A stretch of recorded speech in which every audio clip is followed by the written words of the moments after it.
টাকা মাটি, মাটি টাকা, কেন এমন বলেছিলেন ঠাকুর?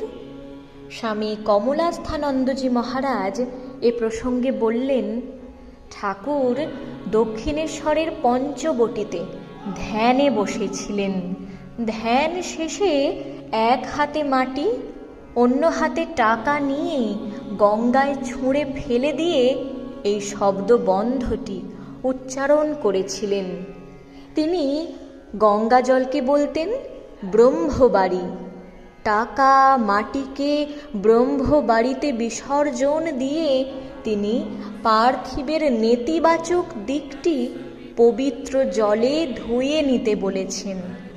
ভাইয়ে ভাইয়ে মনোমালিন্য, প্রতিবেশীর সঙ্গে বিবাদিত শুধু নয়, দেশ রাষ্ট্র সর্বত্র হানাহানির মূলে এই মাটি।